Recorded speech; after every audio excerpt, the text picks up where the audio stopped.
C'est la deuxième fois que la Chambre de commerce et d'industrie met en place, au cours de cette mandature, Made in Expo. La première fois, c'était en 2014, après 15 années de silence.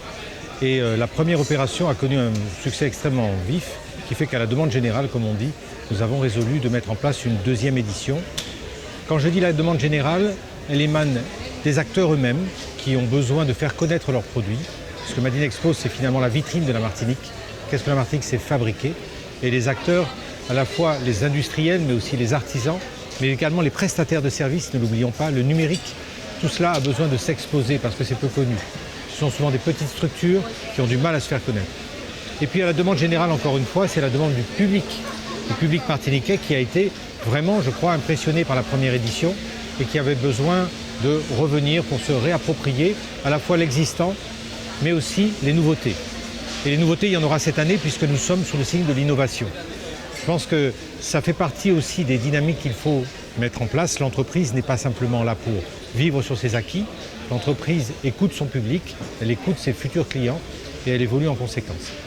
Nous avons essayé aussi d'aller sur des chemins qui ne sont pas les plus faciles, mais qui sont peut-être les plus porteurs d'avenir. C'est-à-dire, comment fait-on de l'entreprise, comment fabrique-t-on de la richesse à partir, par exemple, de l'art et la culture, à partir, par exemple, de la biodiversité, à partir, par exemple, du retraitement des déchets. Voilà, ce ne sont pas des activités traditionnelles et pourtant ce sont sans doute des activités d'avenir auxquelles il faut qu'on s'intéresse. La biodiversité, par exemple, tout le monde dit que 80% de la biodiversité française se trouve outre-mer, sauf que peu de gens, finalement, font commerce ou industrie ou artisanat de cela.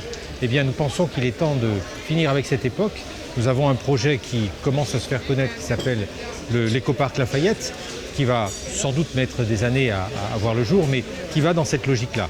Aujourd'hui, une zone d'activité n'est pas forcément une zone traditionnelle de commerce ou d'industrie au sens habituel du terme. Ça peut être aussi une zone d'innovation et une zone, par exemple, numérisée, biodiversité, HQE.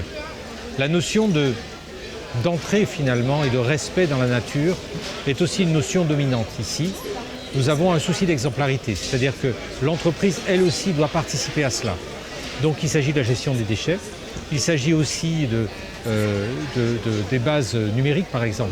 Jusqu'à quel point les entreprises vont-elles aller sur le numérique, ce qui, soit dit en passant, évite les transports et l'immigration qui sont génératrices d'émissions carbonées.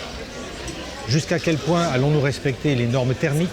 Tout ceci fait partie aussi des ingrédients de Made in Expo, dans lequel nous essayons d'entraîner à la fois le public et les acteurs.